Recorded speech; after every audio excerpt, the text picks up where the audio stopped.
Hello and welcome to Movie Reviews by South of Normal with your host, me, Michael Soren. And today we're going live to talk about Ted Lasso, both seasons 1, 2, and a little bit of season 3. Not going to limit ourselves for all things Ted Lasso here. I got guests I got to bring in. We are live, but first, got to tell you, click, comment, subscribe, get the notifications, do all that fun stuff in order to keep this content coming. Without further ado, I'm going to bring in my guest. First guest, you've seen him with me on the Holdo Maneuver podcast. You've heard him on the Animation Fascination podcast. He might look familiar for other reasons. We got podcast, baby. Let's go. We got an impressionist here. The next two guests are from Coach Beard's Book Club podcast. We have Andrea or Andrea? Which one is it? It's Andrea. Andrea. And Marita. Hey, how's it going? It's going well. Thank you guys for joining. Thank you for having us. Absolutely. Thank you so much. Mark is the one who wanted to do this podcast, and I fully approve because I finally watched Ted Lasso. Last time I talked to couple of you, I hadn't watched a single episode, and now I've watched seasons 1 and 2 twice, and season 3 I'm starting for I'm current, and I'm going to be starting the episode 1 again after this. Probably I'm not going to sleep after this for a little bit. So yeah, he's preparing for our secret project. Our secret project Doomsday. Yeah. That sounds very Ted Lasso. Yeah. Absolutely. Although he probably would say it would be the same as the Austin Powers joke. I'm not going to remember it. I'll think of it eventually. Nothing to it, but do it. No, Alan Parsons Project. That's what it is. Oh yeah, that's what I was thinking of. So anyway, Ted Lasso, everybody. Yes, you did. While we're here, we have Coach Beard's Book Club. Like I said, if both of you would like to just give a spiel about how your podcast came to be and what it's all about. You want to take it, Marita? Go ahead. Yeah. I'll let you guys fight over it. Oh, yeah. We're fighting over who has to do it, I think. All right. So we are a podcast that covers sort of both the books and the films within Ted Lasso. And we see a lot of books in Ted Lasso, but there's also a lot of references to books and films. Many. And originally, our fearless leader in Scotland, who couldn't make it because it's, I think, 3 a.m. for her right now, was leading this conversation on Twitter and putting out YouTube videos about this. And at some point decided it would be more fun to have a group of us. So she recruited Andrea and I and Bex, who's also not here. And so we converted it over to a podcast format, and this is hard live without editing, isn't it, Dre? Live TV. We do about one podcast a month, so we do deep dives into the books and occasionally films. Yeah, nice. And if you guys have not checked it out yet, they are fantastic. You need to do that. Say that right now. And you guys have also done a pretty good job with like being slightly ahead of the game too. With I don't remember what the book was, but it was like an episode or two before we kind of.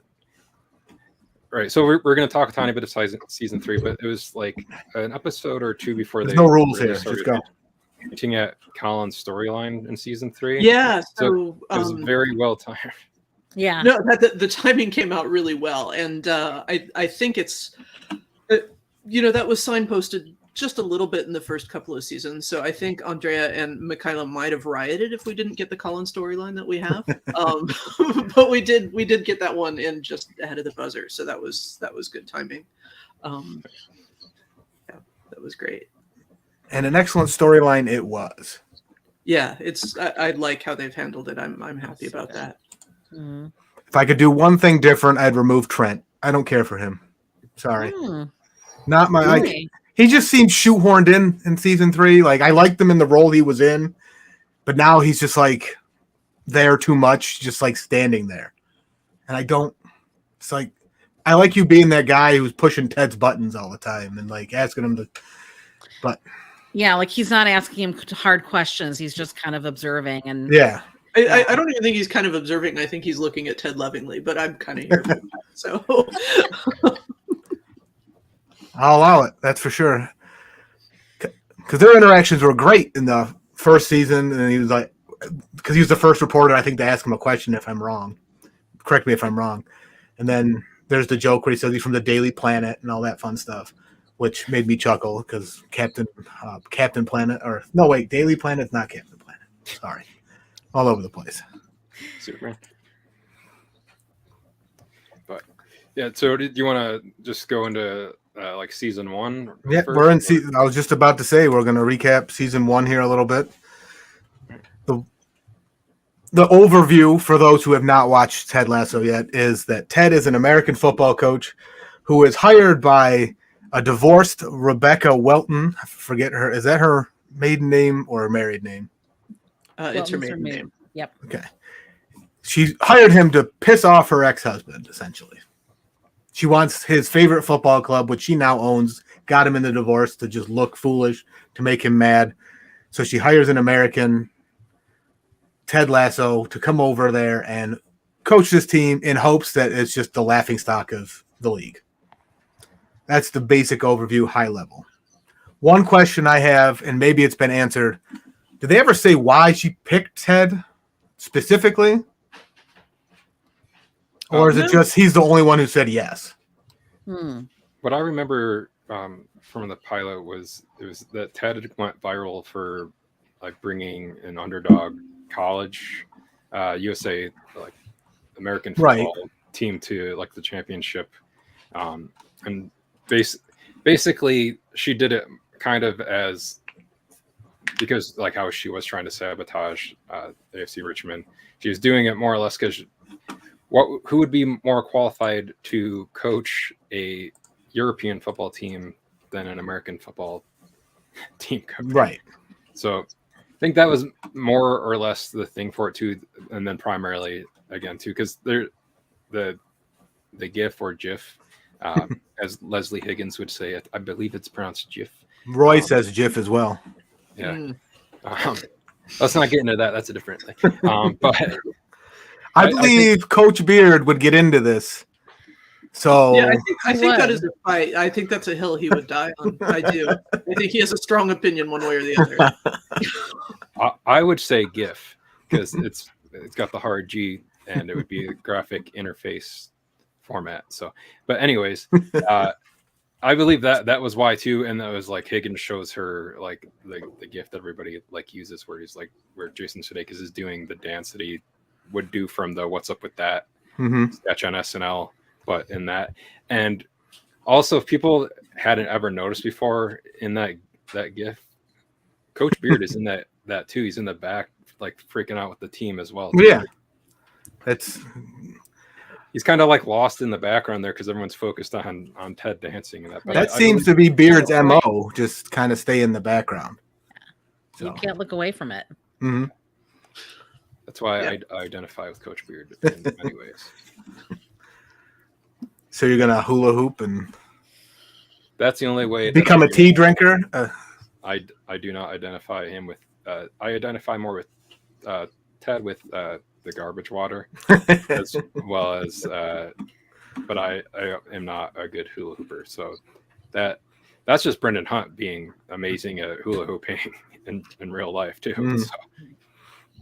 And he probably got some of those moves in college when he was working at Man City. So there you go. Yeah. What is everyone else's thoughts on the garbage water? I love tea. Sorry. No, I love it. I'm a tea fan as well. I'm in the middle. I need my tea to be like syrup water, essentially, like sweet tea from the South. Yeah. So I'll drink it all day long if it's like that. But just black tea, oh man, garbage water. Cannot stand it. Anywho.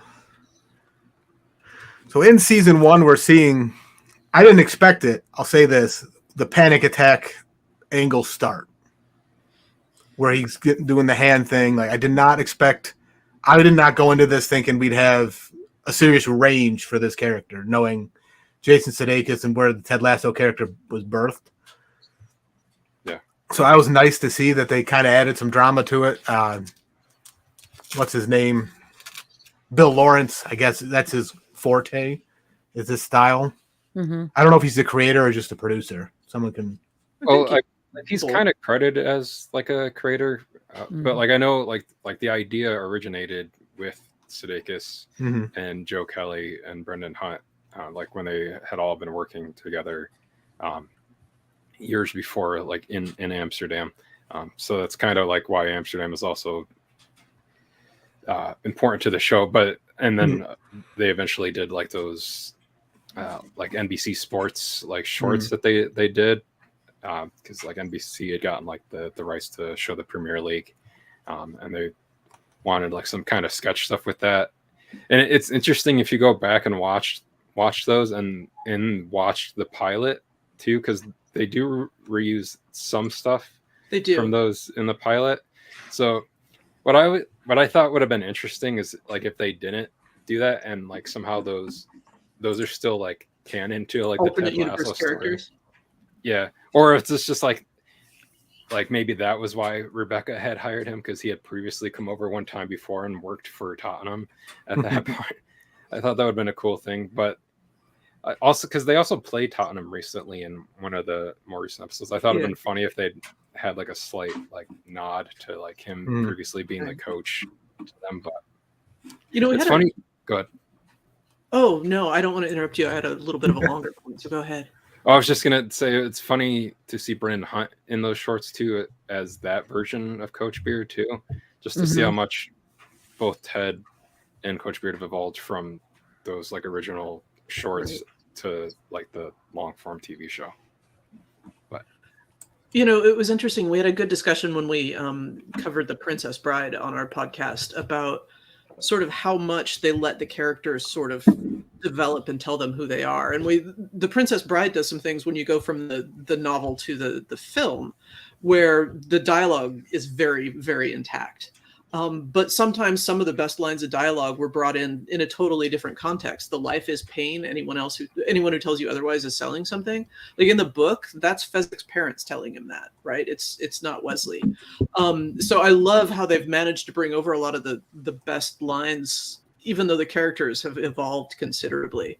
We even compared some different versions of like the pilot script from like an early version to the shooting script to what they actually have in the transcript, and the characters, you can even see them develop in that. And I love that they gave those characters room to grow, because the show has so much more depth than if they'd have just stuck with the kind of, I mean, the commercials were fun for the Premier League, but they're a little one note, right? So yeah, the show wouldn't be nearly what it is if they hadn't let the characters evolve as much as they did.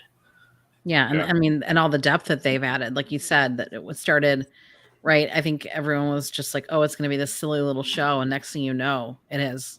Yeah. Heavy drama, heavy characters that you really care about. Like it just kind of, right. Like you're like, oh, this is cute. This is cute. And you're like, oh my God, I love this show. I love these people. I love everything about this. Right. It's like this instant change. Well, and something I really love about it, the first 2 seasons I watched with my dad while he was going through sort of the end of his cancer diagnosis, and he and I didn't agree on pretty much anything in terms of watching shows, but he really liked Ted Lasso, and he expressed to me, he's like, I like Ted, you just don't have to think that hard about it. And it was so interesting, because what I like about the show is that there's so make you think depth to it, right? But you can appreciate it on the slapstick level, like when you spit takes Rebecca, at the end of the season with the but like I spent a chunk of this morning trying to track down a book that you see out of focus for like maybe less than a second in the most recent episode. And it is actually, as it happens, relevant to what was happening in the scene. And you love that. It's amazing. So every detail counts. That's the amazing thing. You think there's these throwaway things, and then you're just like, wait, no, that actually meant something. It actually was telling us something. Right. And that's the amazing part. And that's why it's like, it's interesting watching people, like as each episode comes out, they're like trying to like decipher all of these things. But it's like, I mean, I honestly think that they know what they're doing. They're misleading you. You just need to wait for it to finish, and then look at it all. Like you have to like wait till the end, and then look at the whole season. Like just watch the whole thing again, and be like, oh, like it all like becomes clear. It's like 4-dimensional chess, basically. But yeah, like it's the same. Yeah, well, it's the same. It's the same show that can do, like very, very smart, like written storylines like that. But then also can have Ted sing a song like in like the most recent season 3 episode where he was like, I'm heart bent in my apartment because all that you left was your fart scent, and now that you're gone, I wrote this song because all you left was the smell of your farts. So I just like that the show can be like those two things on the same time. And then one of the things that also like first like won me over with the show too is my favorite movie of all time is Back to the Future. So within the first like 3 episodes, so when Coach Beard does like a spot on Ronald Reagan, the actor, I was like, yes, 2 of my favorite things together. Hey, Collins. Yeah, Collins is another huge Ted Lasso fan too. He's been on Holdo Maneuver with us, and he was in England recently too for Star Wars Celebration. And while he was there, he actually went over to Richmond. I was super jealous because I saw him post pictures from the Crown and Anchor there, which is the.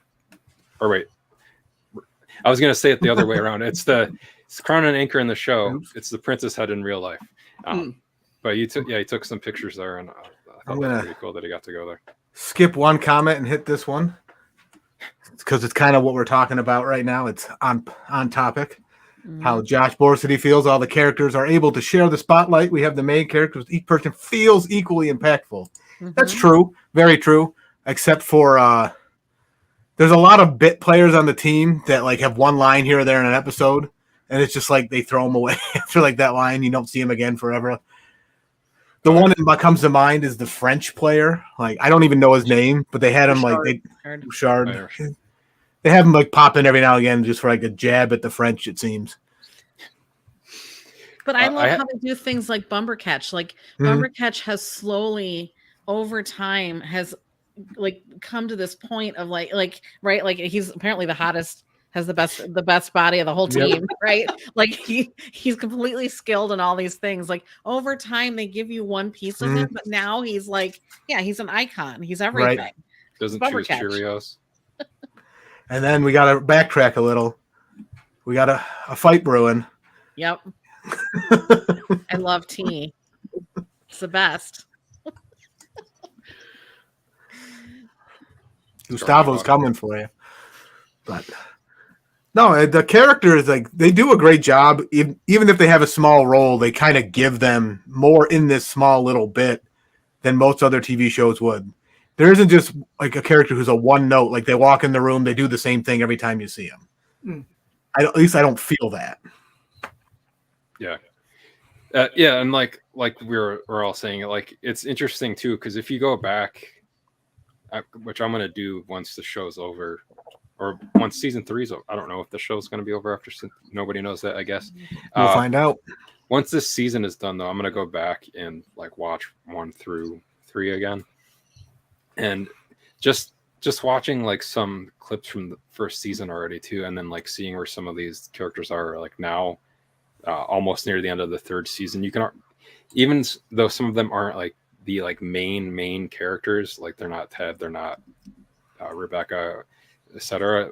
They still have had this character development from where they were in that first episode that we saw them in the first season to where they are now. Like with Isaac, like where like how everybody was even like treating Nate like within those first few episodes, and like how they've all. Like even Sam, like in those first few episodes, was like part of that with Nate too. So it's just interesting, and I think really cool to see that progression from characters that might not necessarily be like like above the line storyline wise, but I just like that every character on the show, whether they have focused like a whole episode on them or they have little spots here and there, have had a progression of their character throughout like the 3 seasons. I guess it's really, I don't know, for the first season where Danny appears, that the Two Aces episode, the first time you meet Danny Rojas, and he's doing amazing, and then he trips on air and hurts himself, and they burn everything in the barrel. Oh yeah, they kind of like gave the backstory to every single character. Like they didn't have to show people putting stuff in and saying things. Obviously, they did that with a bunch of them, but they just showed them doing that. But the ones that have even the tiniest bit of role, they had them say something when they were putting it in, which was nice. I enjoyed that little tidbit. That episode had one of my favorite lines too. With the, "Do you believe in ghosts, Ted?" I do, but more importantly, I believe that they need to believe in themselves. So good. I like stuff like that. Like just all these like very smartly written jokes like that on this show. And it takes rewatches to get them all. Like I started watching it.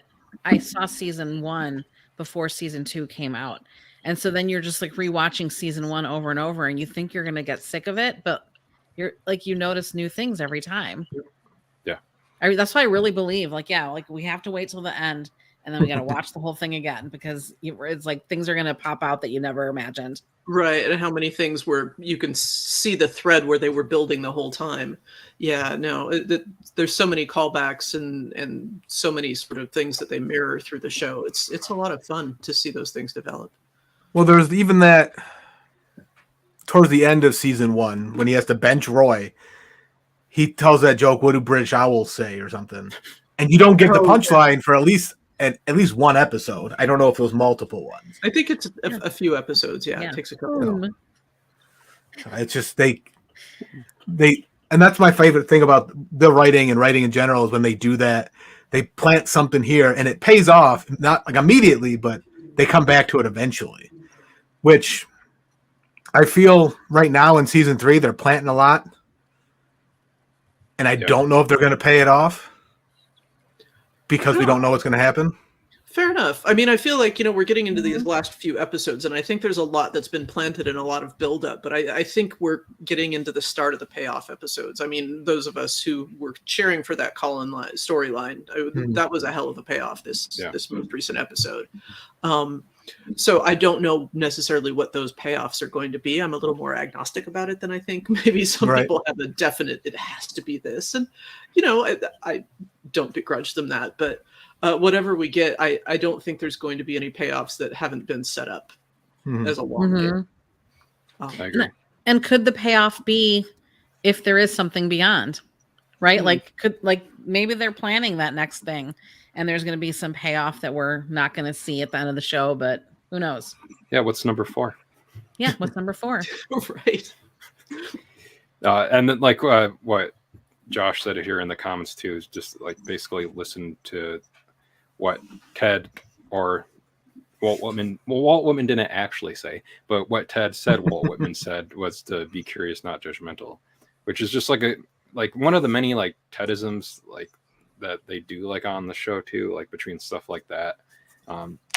It's just like kind of good like mindsets to have like in life in general too, like stuff like that, or stuff more recently like with Sam's dad in season 3 with Ola with like don't fight back, fight forward. And just stuff like that.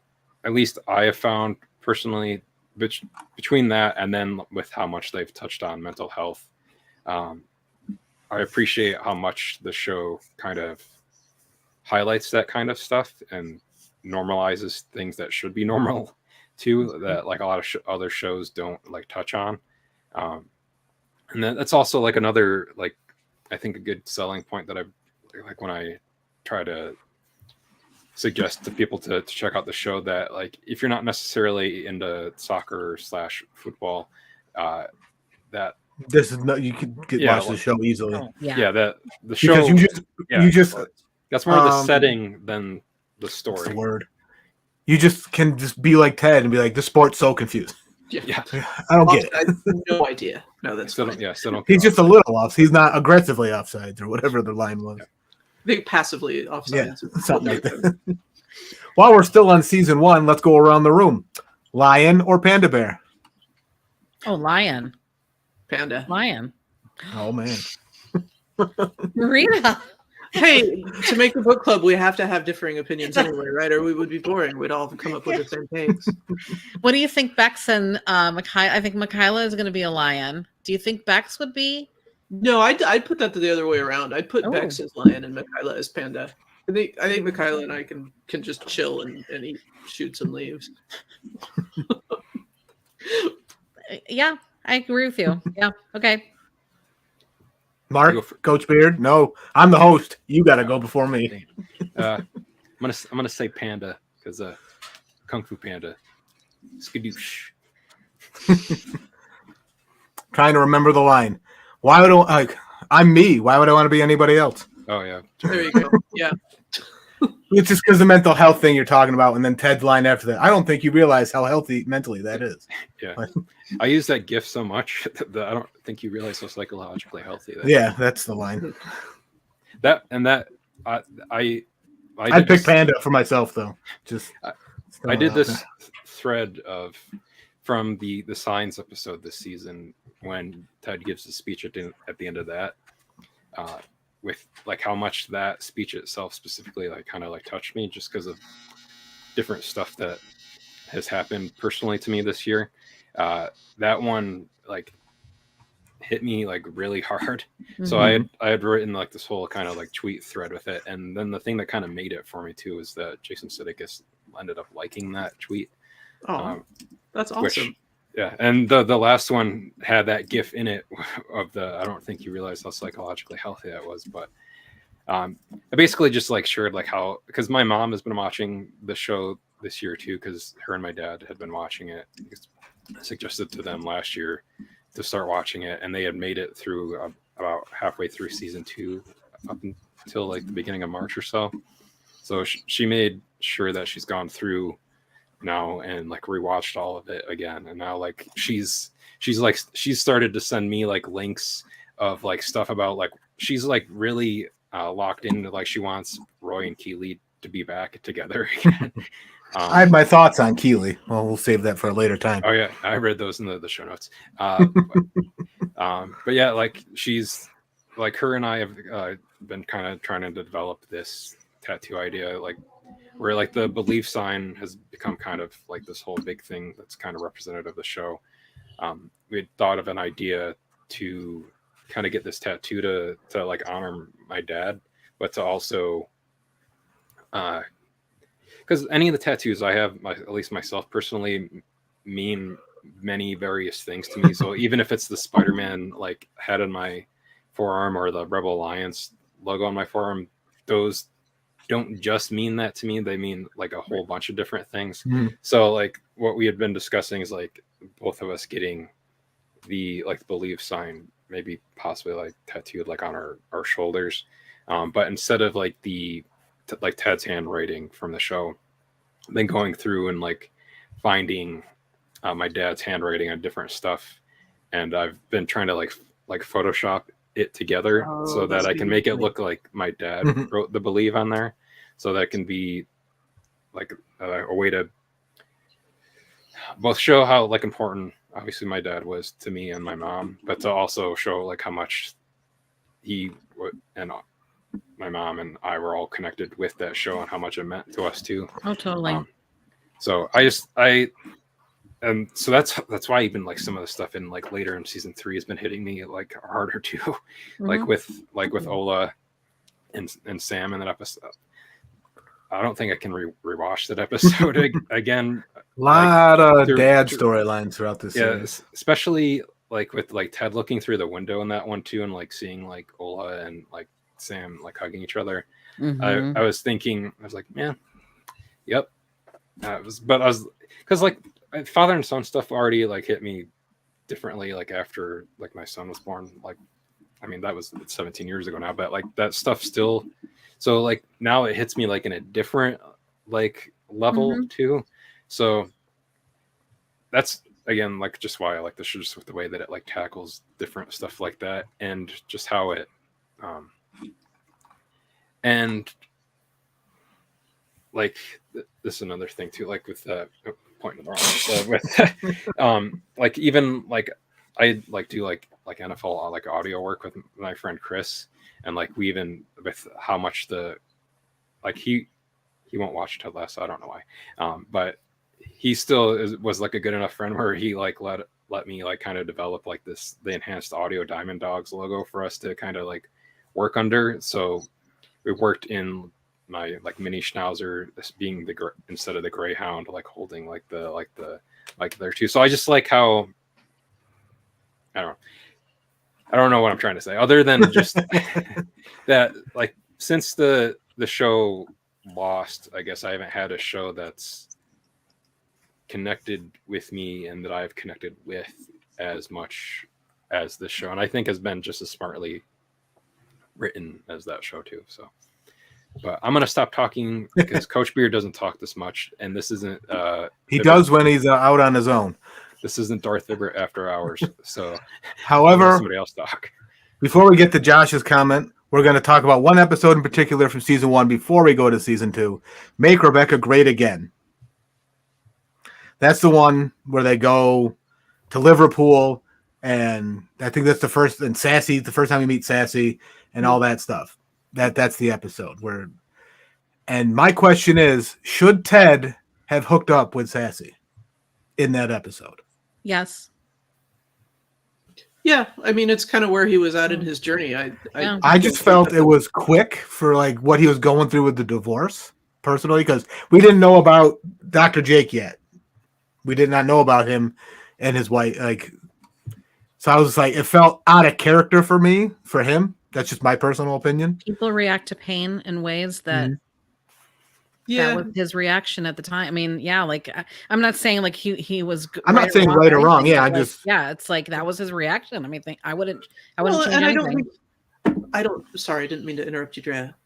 I don't think he would have sought her out, but when she showed up, I mean, he had this thing, he would not quit. He refused to quit, but that was the point at which he'd signed the papers. The divorce is final, well, not final, but the divorce is signed. It's definitely going to happen.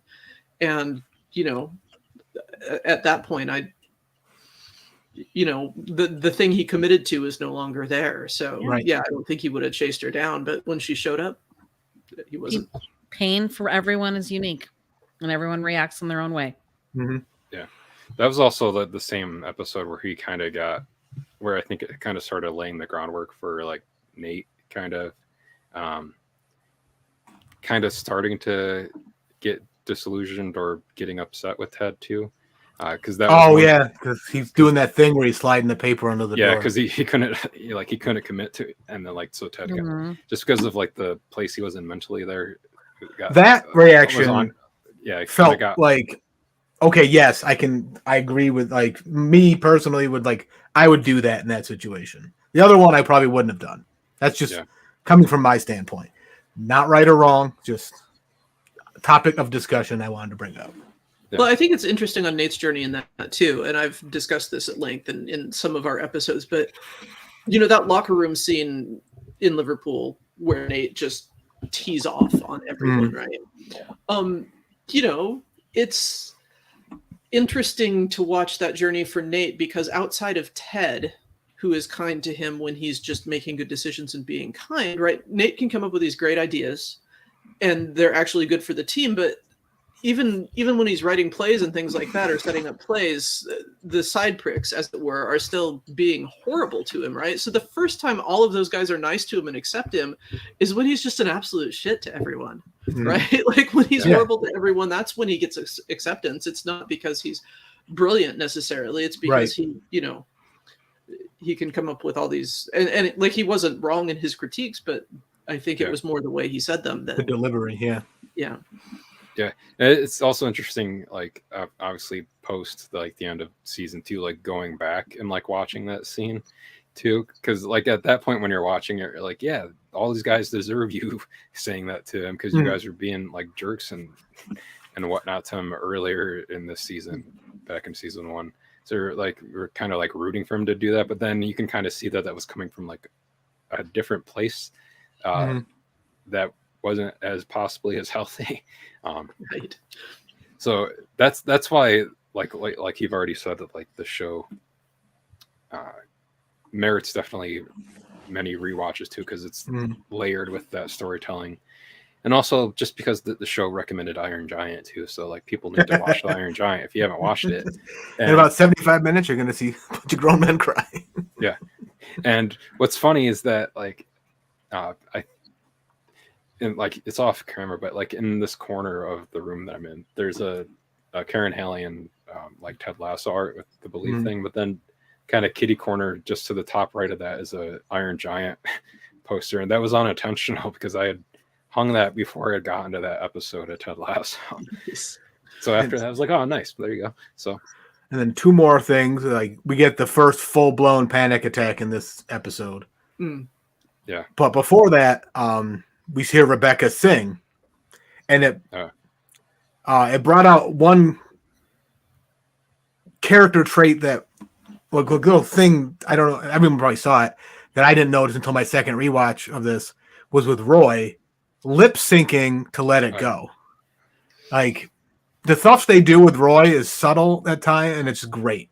And that was the first time I noticed it, and I was like, that is just amazing. Like that, I don't know if that was written that way or if he like acting choice. I don't know. It's Phoebe. It's the Phoebe influence in his life. Yeah. I can see, don't feel. Don't let them. And I love, because it's not just Roy. As you go through and you watch these episodes, you know, you see even some of the minor characters who never get a storyline, some of the reactions they have, or just the way they're able to build character without being the one talking. I mean, when Zava was here, the Danny Rojas in the background was just amazing. Just pure comedy this season with him in the background, sort of trying to mimic his actions and you see that with a lot of characters. I love how much they let go on screen. That Well, Isaac in that scene, his reaction is also like he's just like looking at her with this like awe and like he's just so amazed. Like every character has their little bit there. That's just amazing. Now, is that actually Hannah singing? Do we know? Yeah. Okay, I didn't know if she could sing or not, if it was like they're trying to just play it up because Sassy mentioned she can sing. She's amazing. Yeah, go down a rabbit hole, my friend. I definitely will. I just wasn't sure. Yeah. She just did Eurovision this past few days too. Yeah. So if you look up Hannah Waddingham Eurovision 2023. I think she's doing a Christmas like special thing on Apple TV Plus this year too, where she's she did a Christmas special last year that was her singing. She was in some Christmas special. Yeah, just look up her singing. Okay, she's I will. All over the place. She was in musicals and But and I like speaking about that too is that I liked like the Julie Andrews thing earlier this season in season 3 too, and that was one of the things that made me laugh the most too with Roy's like, fuck yeah, Princess Diaries. And I was like, of course he's a Princess Diaries fan. I think he's just a Disney fan, because if you think about that too, with like he loves the Muppets. He's like, don't you dare say a bad word about. Although I think this is some of Brett Goldstein leaking into Roy too, with like the Disney stuff. Oh yeah. Well, and the Muppets especially the scene where he's in the garbage can repurposed as an ice bath. I mean, that was he was Oscar the Grouch. Yeah. Which, side note, when he's been on Sesame Street, he's just playing Roy on Sesame Street. Is that his real voice, that deep gravelly voice? Or no, is it? I didn't think so. So yeah, look up Movies to Be Buried With. That's a podcast that he does, and you can just hear normal Brett Goldstein voice. Well, you can he kind of loses it here and there. Because it probably hurts to do for a long period of time. Yeah. But you can now and again in a scene, like he'll kind of start going up. And it's like, I know he's doing the gravelly voice. I just never looked into it deep enough to know. Yeah. But, I think I've seen him talk in interviews about how the Roy Kent voice, he's really just sort of tried to make it sound like he's swallowing his anger. Right. And with that context, it really does sound like that. Like he's just sort of pushed everything down and it's straining not to come out. All right, so there you got to me. Season 2 starts on a real down note with Danny accidentally killing Earl, but it gives us one of the first times Ted. I don't know if it's the first time, but one of the bigger times at a press conference, he has to show more compassion than a normal coach probably would. and show why he probably is going to win this team over, and like the character traits that he has and all that fun stuff. Which I don't know if press conferences are like that in real over there, but most press conference in sports you don't get that deep. So no, in real life, so it's kind of. No. There's been some lately. I mean, some coaches like Steve Kerr have taken the opportunity to speak out about things that might not be directly to their team, but they have taken that opportunity to go a little bit deeper and actually sort of try to get a message out. But most of the time you get coach speak, unfortunately. Agreed. Yes. So it's to have Ted do it is kind of a good character trait to have to kind of build him up a little more than just being the gibberish talking rube as the locals see him. And I love the connection in this last episode with Roy having that moment of like telling a personal story, a heartfelt personal story in the press conference was wonderful. Well, yeah, wasn't it towards the end of season 1 where Roy and Ted are talking, or Roy comes in the coach's office and is like, "You make it hard for people to love you," or something like this is like hard to love you. Yeah. Yeah. Oh yeah. Like I loved that stuff this season too, where like he kept like making the jokes that like Ted would have. The ZZ Top joke. Yeah. Sharp dressed men. Make it stop. And he's like, ass squatch. It's like, please kill me. Which I like kind of calls back to like, what is it like? It's in season 1. I don't remember what episode, but where like Ted and Beard are having like a discussion about like Roy's got to be the first domino to fall. Is like wait until we win him over. And Beard's like he'll be furious, which he was. Yep. Another plant and payoff moment. Yeah, like that. What he said in the most recent episode too, with the locker room fall. I think you can even like repurpose for like people that like work any kind of customer service job too. So that's why kind of when I shared the quote from it, where it was like, look, I get that some people think that if they buy, that's why I wrote it like this. If they buy a insert product here, they've got the right to yell whatever abusive shit they want at insert profession here. They're not just profession. They're also people. None of us know what is going on in each other's lives. Which I think a lot of people should remember that too when they call customer service to like anything or in person anywhere too, because just because like you're upset about something doesn't mean you have the like right to like take out that on that person, because that person's probably not the reason that you're upset. So yeah, it's never the front line that made the policy that sucks. Yeah. So that's like another thing that I liked that like Roy said on the show. Now, like you kind of brought it up too, Michael. Like with like Ted's had a few good kind of like longer like speeches throughout like the seasons too. Is there like any that you guys can remember that you liked in particular out of season 1, 2, or I guess now 3 too? Yeah, or any speech.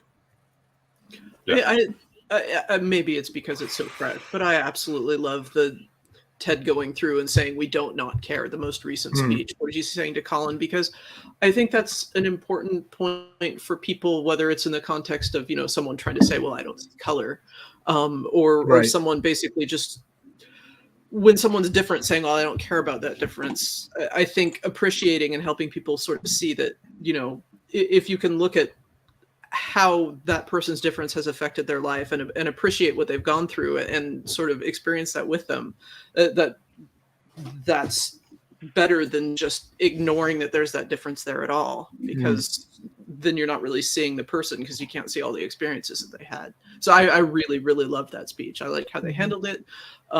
I liked the dig at the Denver Broncos. I liked the acknowledgement that maybe it wasn't a good comparison. That was just beautifully done. The writing in that episode was so good. Yeah.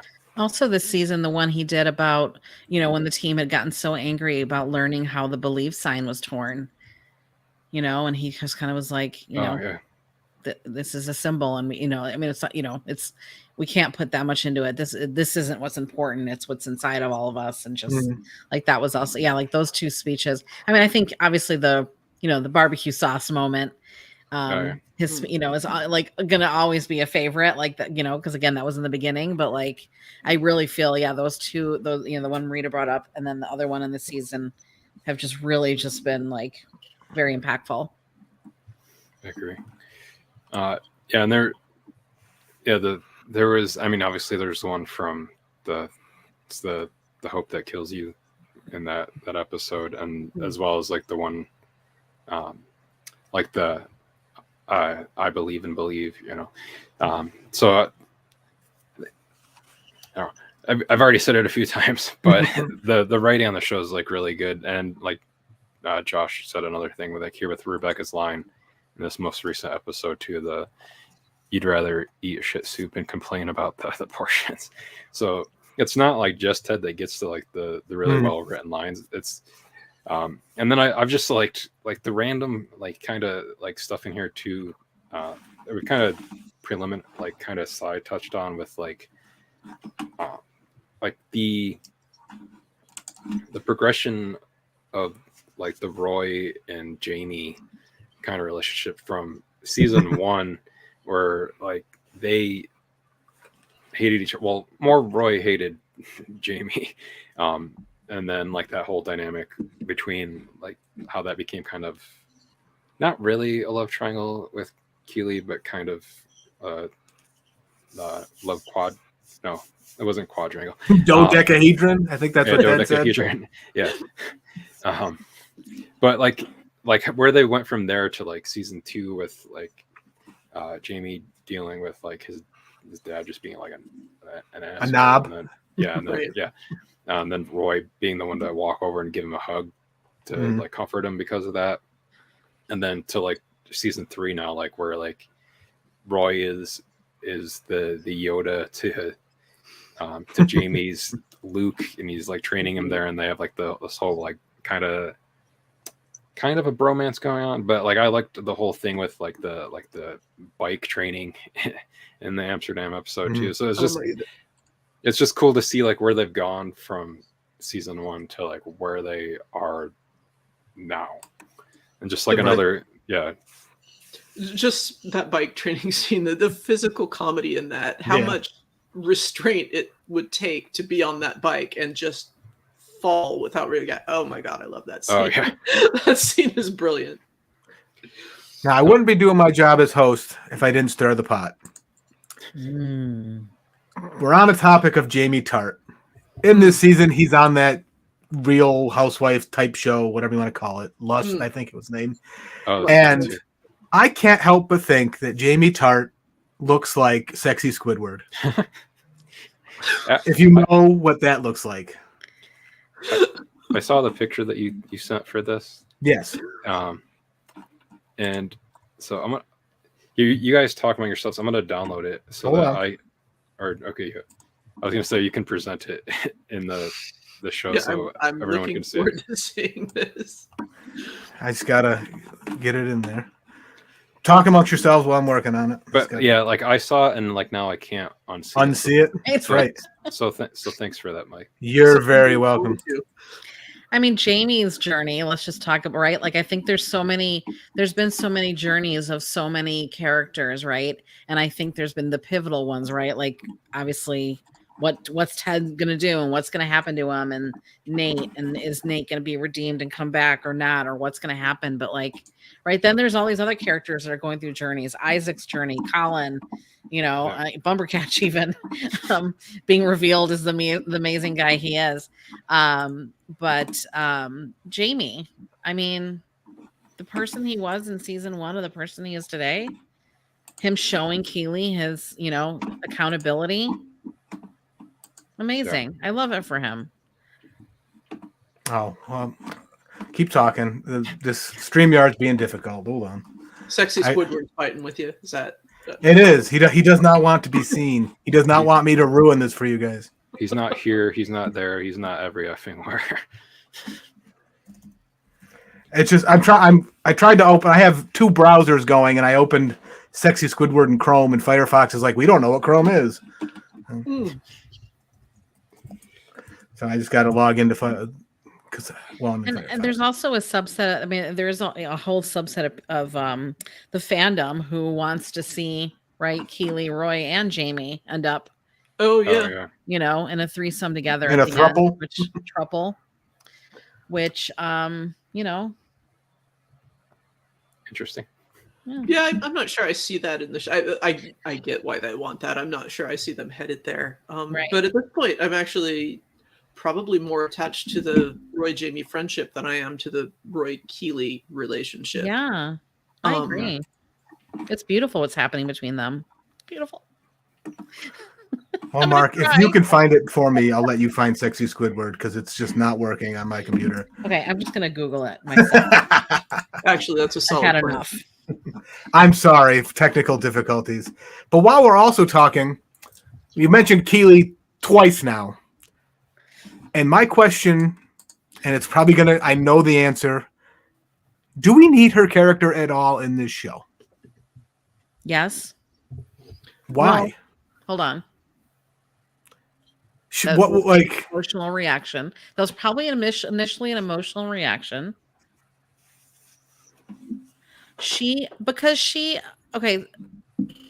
Her character was in the beginning.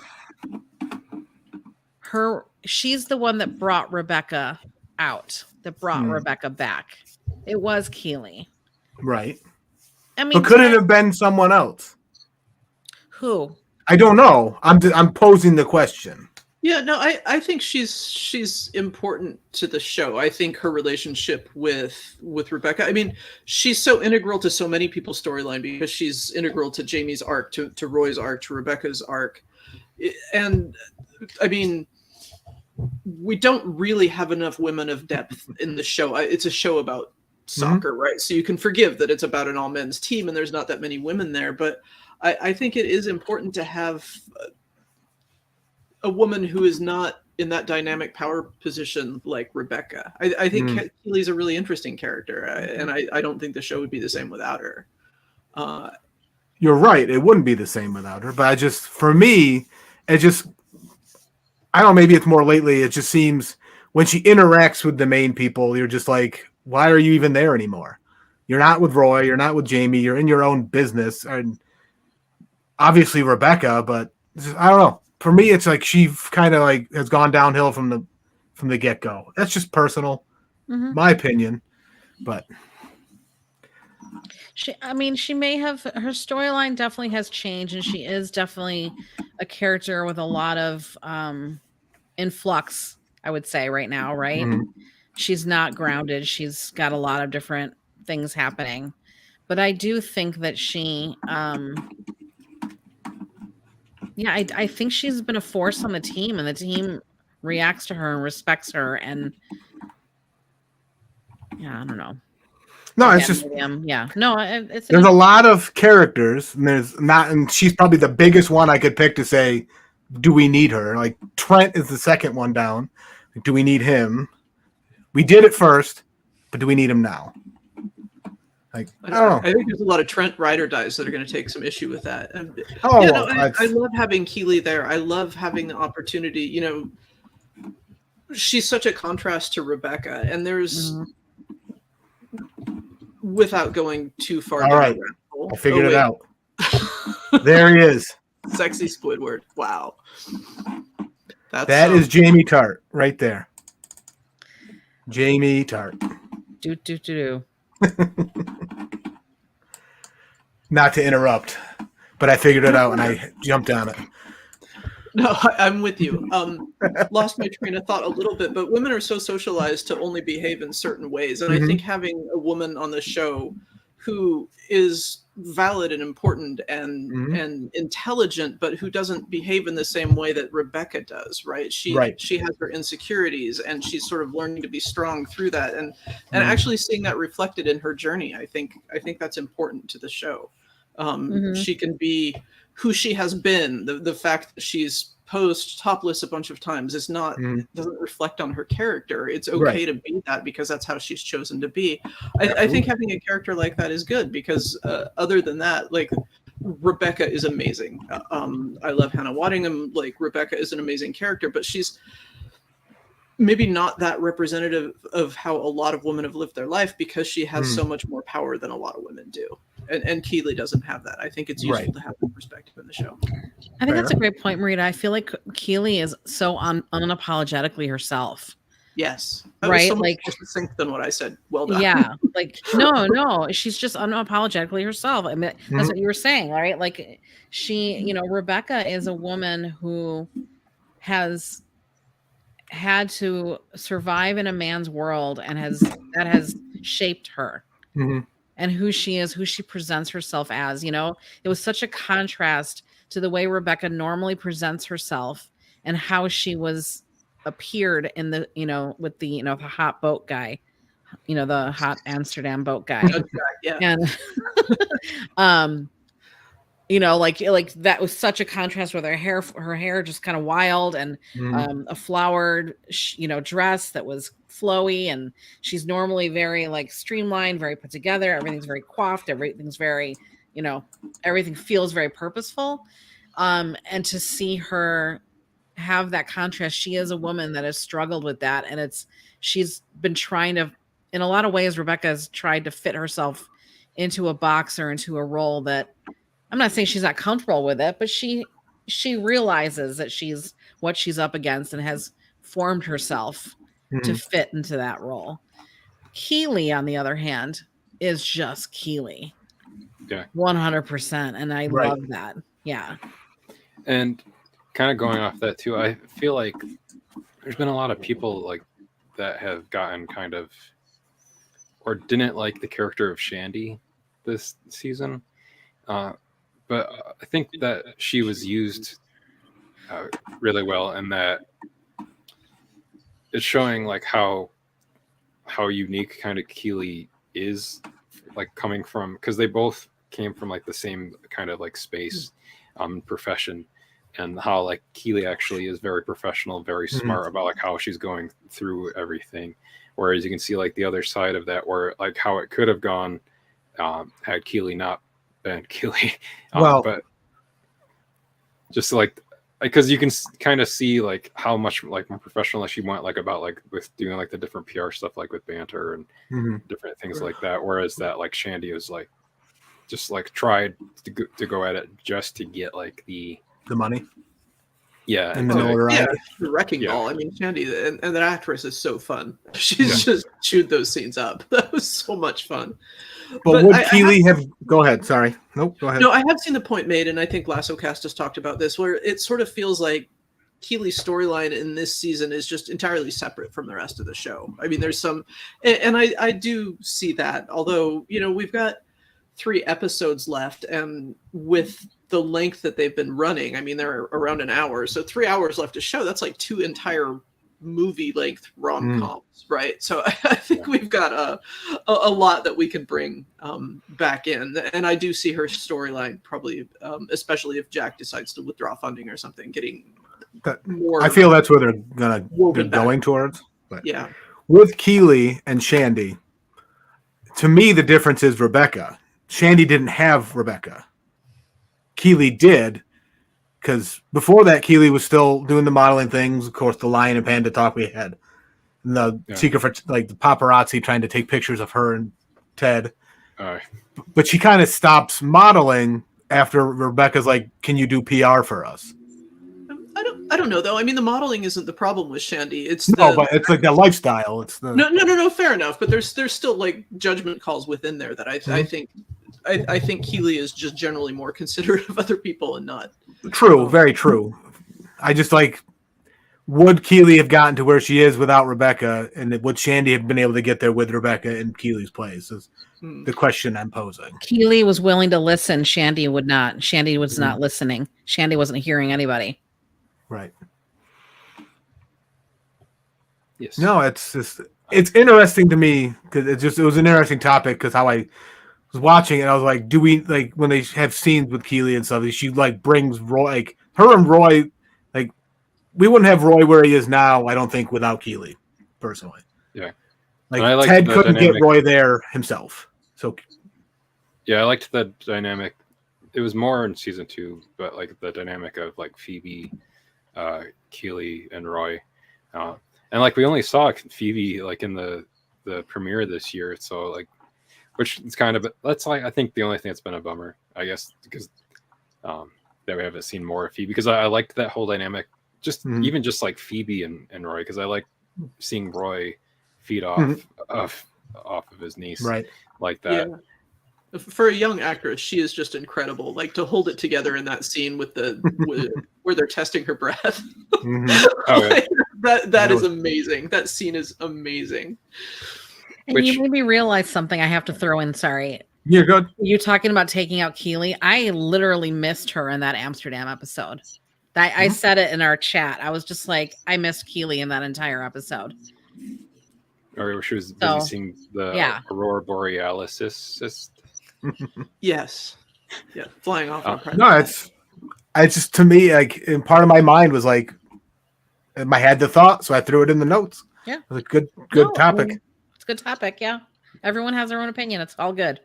Yeah, man. But I had something. You're being curious and not judgmental. No, I might have been being judgmental when I wrote it. I don't know. No, it read as being curious and not judgmental. No, I just playing. Do you think there's going to be any more to do with Roy, Keely, and the teacher? Yeah, that really has been absent this season. I thought they were going to do more with that, but it would seem rough on the pacing to introduce that now. I think we could do without Jane. Yeah, the thing is I think when we need Jane, well, partly for comic relief, is to see exactly how self-destructive Beard is when left to his own devices. He's so together when he's there for Ted, but his personal life is a mess, and I think that adds an interesting dimension. I think Beard could do without Jane. I would agree with that. He's really he's really pegged down, for a lack of a better term. Well done. Yeah, nice. That's all I'm going to say about that. Otherwise, moving on. What kind of magazines? Yeah. Pegboards, Pegboards. Oh yeah. Just safe shirts just on. You can search it. If it's off, beware. Yeah. But yeah, I guess you guys want to just like list off like what, we don't have to like go into them too much, but like what our like favorite episodes have been from the 3 seasons so far. Sure. I'm trying to get episode names. Yeah. The Trent Prim Independent season 1. But it's got so many books in it. How could it not? I mean, that's like, that's the beginning of the book journey, and not the beginning, but just kind of like where books really had a main part. And then Trent, that whole thing with Trent, this last episode, I think is my favorite episode at the moment. I'm willing to 3 episodes from now be like, no, this one's my favorite. But right now, nice. that Colin journey, just I was weeping. I was visibly weeping. My cat can tell you, she's just weeping watching that. I watched it twice. Just like, I was a mess. I loved it. No, and it's funny because, not funny, but interesting. When I was writing, like working with Mark and everything set up, I just like stumbled upon someone's review of season 3, and they were so against this last episode, and I don't know why. Oh, I think I know why. They're probably it's probably a bad faith reason. But it wasn't like, I didn't read I just skimmed it. I didn't, because I wanted to see if they were what they were gonna bring up, and they never once mentioned what the episode covered as the issue. Is just like, but to pick that episode as the one of the worst, just like, you're just trying for clickbait, in my opinion. Yeah, but it was just like the first thing I saw, like the first review of the season I saw, was them complaining about that episode, and then the Amsterdam one was the second one they said was out of place. And I think there's something too about this show. And I'm sorry, Marie, I'll let you say what your favorite ones are, but I feel like it's like, I almost even think sometimes there's moments that are my favorite more than episodes, right? Like I can agree with that. that happened and things that like, I think of a scene that I loved, and it's like, okay, wait, well, what else was in that episode? Is that episode my favorite, or was it just the scene? You know what I mean? Like, but yeah. So I wrote down mine really quick. So for season 1, it was Tan Lines, The Diamond Dogs, and The Hope That Kills You. Season 2 is Rainbow, Man City, and probably 2 of the episodes that people don't probably list for their favorite episodes: Carol of the Bells and Beard After Hours, and then No Weddings and a Funeral. And then for this season so far, Signs, Sunflowers, and then Locker Room Awful. Was Carol the Bells one where Rebecca and Ted walked around being Santa? Yeah, it was a bottle episode. Yeah, that was the Christmas one. It's Kenny Madison's favorite episode of because Santa Claus is canon in the Ted Lasso universe. Oh yeah. Yeah, I think season 1. I really love Trent Crimm Independent. I think Tan Lines is where I really, because I watched season 1 after it was all out, so I was watching like one a day, not one a week. And Tan Lines is when it really started to hit with the emotional resonance, when you could really tell there was a depth to the show. Season 2, I'd probably also go with Rainbow, but I love Beard After Hours, and I know that's a really polarizing episode because some people are just like absolutely hated it. Fortunately, on our book club podcast, we disagree about books all the time, but fortunately, we all love that episode. So, yeah, I really love that episode. And my favorite this season, there's a lot of them I've liked very much, but The Strings That Bind Us was just, I have not laughed that hard in a long time. There was just so much going on there. That's the sort of episode you could just watch over and over and pick out something new, like Will with the string going from the water bottle to their shores. All those little details that episode is so good. Oh, that episode had Beard as Colin and Colin as Beard, and Charlie Hitchcock did a great Brendan Hunt. Oh yeah, impersonation as Coach Beard, and Brendan Hunt did a good Colin thing with like the bottles in the background and everything. Will, you mean right? Will? Oh, Will, yeah. Because of the heavy Colin episode, most recent episode, yeah. No, although, go ahead. I was going to say, although a lot of people have been trying to pair Colin and Will together. It's really interesting to sort of cruise around Twitter and see the relationships that people are cheering for. Some of them are so improbable and so sweet, like the Ted Trent shippers. And with the way Trent looks at Ted, you could I see it more this season than perhaps previous. Right. Ted Dependent.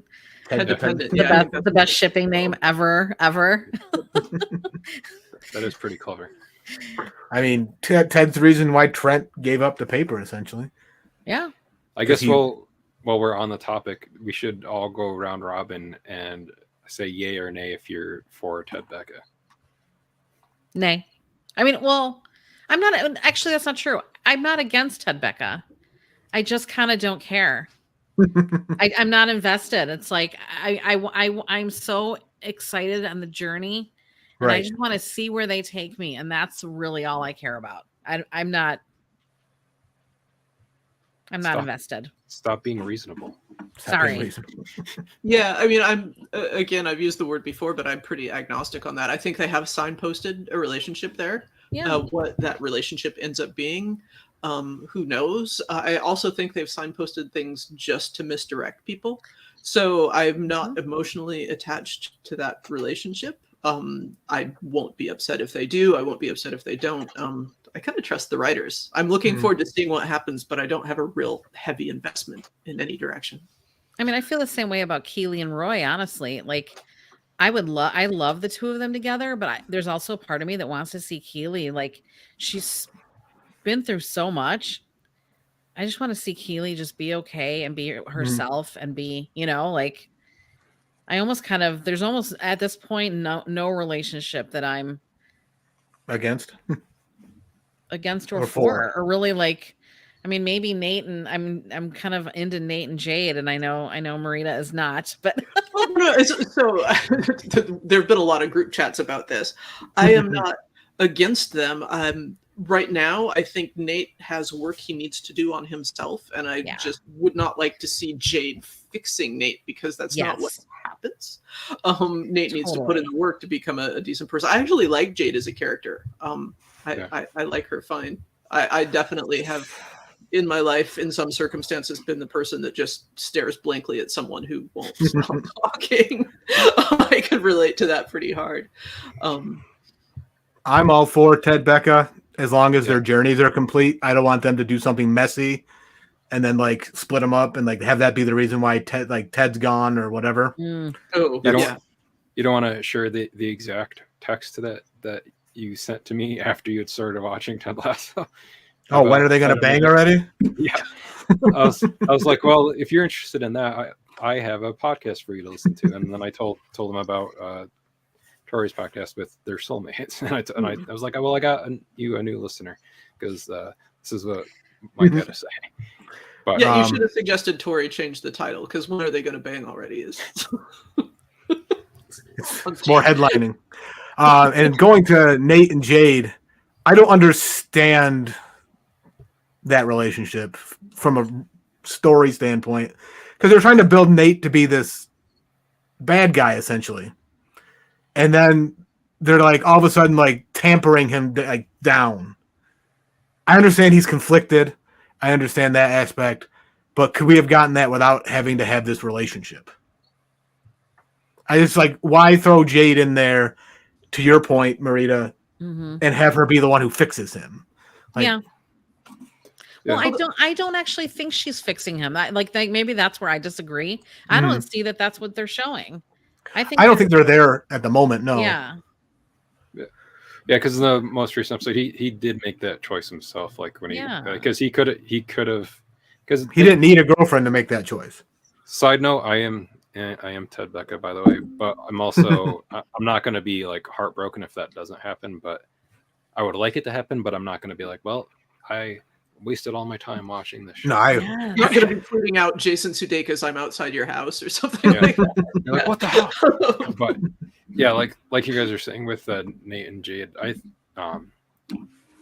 with that, I like how it's like it's very subtle, like what they're kind of doing with Nate too, where it's like this, he's making like two steps forward with like getting better, and then like one step back because it's not a straight line.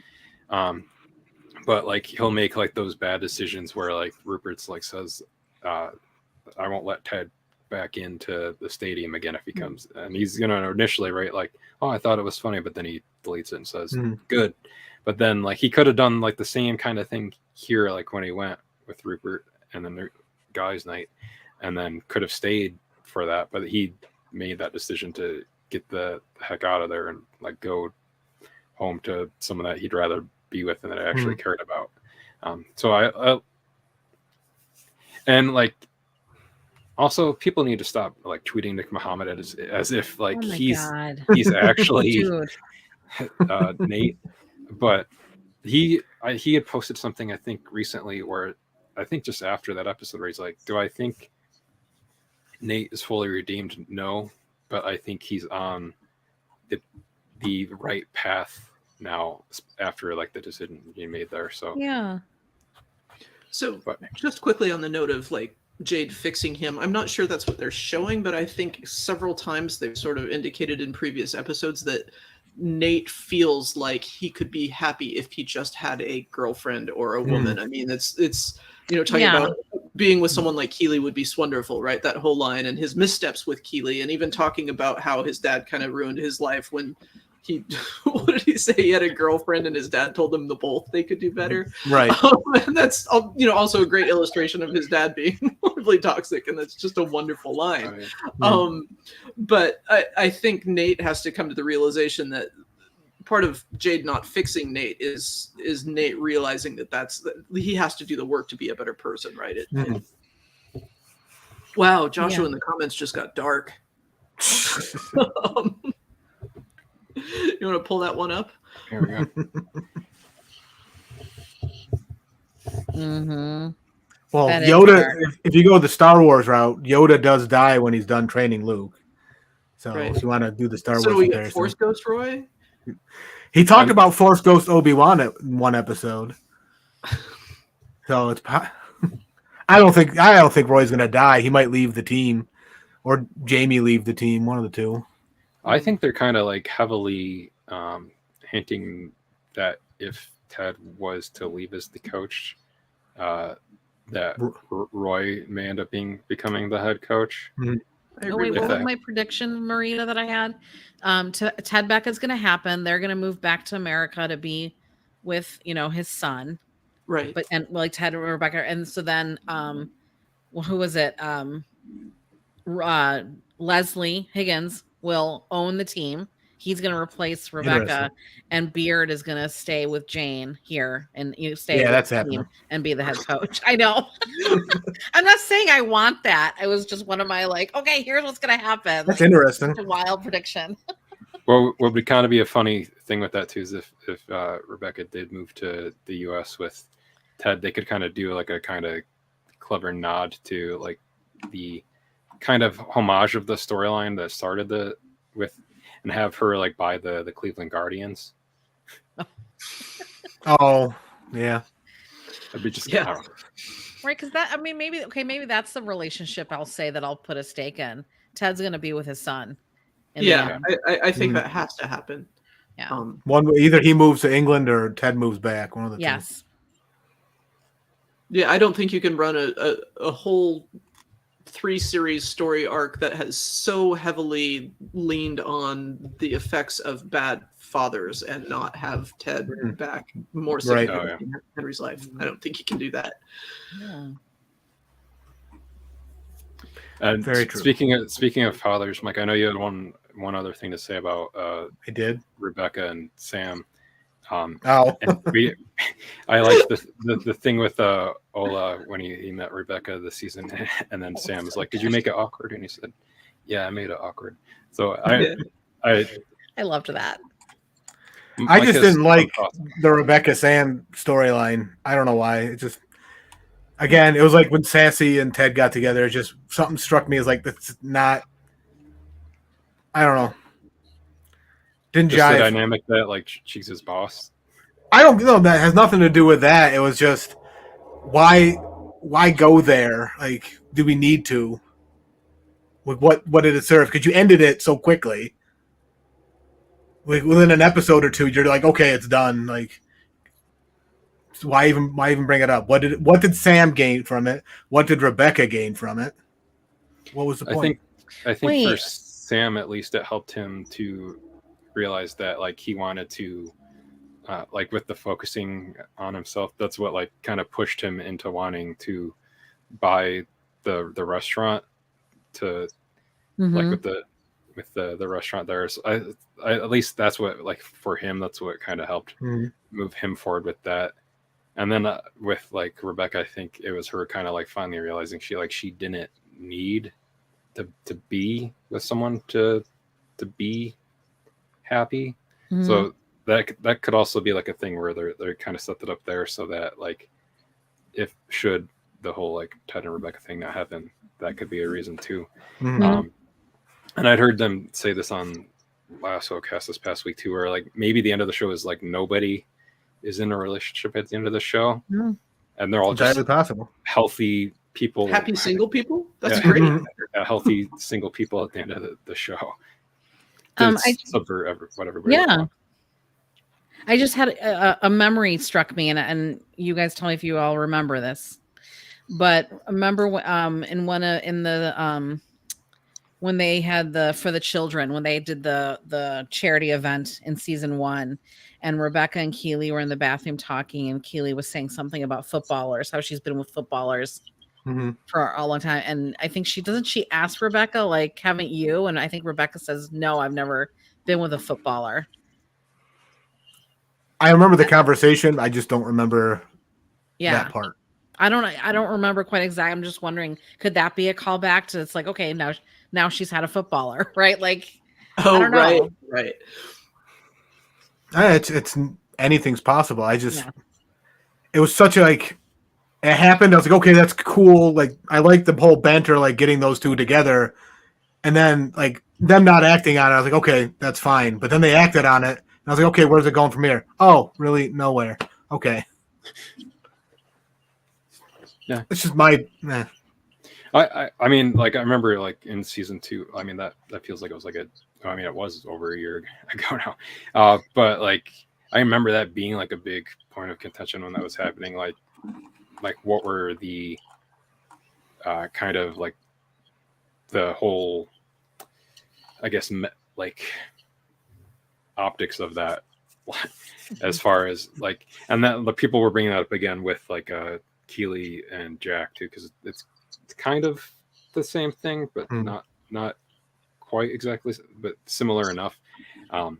Because that is kind of like a weird like power dynamic in a way, is like when you are dating someone that would be like your boss, I guess. That right. It just feels like it's an interesting thing to explore, right? Because we do have that power differential between Rebecca and Sam. At the same time, it's interesting to explore that because people don't necessarily react the same way when the power differential is between a powerful man and a less powerful woman who is, you know, in his employ some way. So it's interesting from that perspective.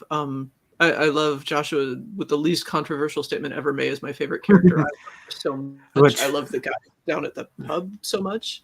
Oh yeah. That springboards me into the final question here. Oh yes. Favorite character and the moment you realized they were your favorite character. Shit. God damn it. We'll start with Coach Beard. Oh, I thought you meant like the character. No. Yeah, I mean, so yeah, Coach Beard is I so this also goes like the favorite character besides Ted. You can pick Ted, it's fine. Yeah. Well, so I think of the characters on the show, like my top like favorite ones are like Ted, Coach Beard, Roy, Rebecca, Jamie, and Sam.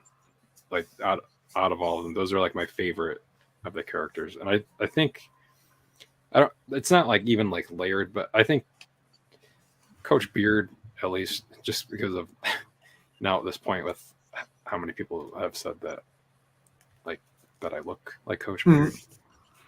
But so I guess I'll just lean into that. You just lean into that? Yeah. Got a hula hoop, that means. But yeah, just like I mean, I'm not obviously exactly like that character. It's like he would be like if Ted is Jay, Coach Beard is Silent Bob. But just it would be like if Jay only ate Sour Patch Kids and Silent Bob only did mushrooms in tea. But yes, and speaking of that was my favorite sequence on the show this season too, was the Donald Duck and Meth Magic Land homage with talking to the TSA in that, and they even got Corey Burton to do the voiceover for that, who is also Count Dooku in the Clone Wars. So it was cool to. I was like this. I don't know. Also because I love animation so much, because I liked just that whole influence in that episode. But that's enough of me talking. So I will let you get to pick the next person. All right. I pick you, Andrea. Okay. Am I allowed to say I refuse to answer this question? That is an acceptable answer, yes. I can't. I don't know. I love Isaac. I love Beard. I love Will. I love May. All the pub boys. Ted. Who haven't I mentioned? Trent. You didn't mention Rupert. Rupert, no, but he's a great villain, right? Like, yeah, he's a good villain. My favorite character in Star Wars has always been Darth Vader, because he is such an iconic, badass mofo. Like, he is like, right? Like his extent of evil and his presence was such a thing for me as a child. Like, Like I remember when I was a little girl seeing it. It was Princess Leia and it was Darth Vader. Those were my two. And I mean, I thought Han Solo was cute because I have eyes. But like, there's something about evil, a well-played evil character that's just delicious. And Rupert is delicious. I'll say it. We have it here. Rupert is delicious. That's the soundbite everybody will get from this episode. Yes. All right. Next, Marita. All right. So this is tough because, like people talk about, oh, I love all my children equally. Well, I only have one actual child, right? So I can absolutely play favorites there. But with Ted Lasso characters, it's hard. Yeah. Everyone is so well characterized that everyone is just glorious. I love the Greek chorus aspect of May and the guys down at the Crown and Anchor. I just love the role that they play and what they add. I would love to see a little bit more of them. I would love to see a spin-off with them. I don't know, solving mysteries or getting in fights or whatever. That would be fun. I don't think they get in fights. Do they get in fights, those guys? It's interesting because in the original pilot, they were written so much more as hooligans who were like maybe a little more physically intimidating than what they actually. And I love that they evolved to where they're at. But yeah, Agreed. I don't know. I mean, Paul wouldn't get in fights. I don't know about Baz and Jeremy. I think it depends on May's influence, possibly Paul's. But I just relate so hard to Roy. And the moments that I really love Roy is when you see him developing and growing because someone else has pointed out to him something that he realizes he was either wrong or he has a realization, and every time it is just that fuck. Yeah. I love that. Those are my Roy moments. Sorry if I'm messing up your ratings. I have no ratings. Don't worry about it. Okay. Like, yeah, I just gave I usually swear more than anybody else. It's okay, fair enough. So I'll echo that. Roy is hands down my favorite character, and the moment I realized it was when he started yelling "whistle." That was my I always liked Roy, and I was like, Roy is hilarious. And then the second I hear him just go "whistle," and I'm just like, why is he yelling? And then because it gives me mouth hives. I was like, that done. That man is perfect. I also love that they keep having him work in the word scram, which is very Oscar the Grouch, right? And he's used it at least twice now. Nobody says scram. I'm going to start saying scram. There you go. I also loved the part anytime he's with Phoebe, she's like, can we go get ice cream? And he's like, fuck no. And then they see him eating ice cream. Absolutely. And the fact that he bites ice cream, that's like Phoebe's like, he bites ice cream. Like, that's just, Roy's great. Perfect character. I used to do that too. Same. But yeah. But that'll do it, folks. For those who stuck with us the whole time, we're going to wrap up here with Coach Beard, I guess I'll call him. Mark from Holdo Maneuver and Animation Fascination podcast.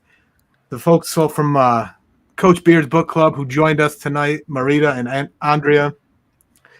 Tune in next time we do another live episode. We'd love to have you guys back in some fashion, either here, Holdo Maneuver, Animation Fascination, wherever we can have you. You guys were great. Thanks to those who stuck with us. And I'm going to end the broadcast now. We guys can hang out and talk a little more if you want. But peace, y'all. Thanks for tuning in. Bye, y'all. Thank you so much for having us. Bye.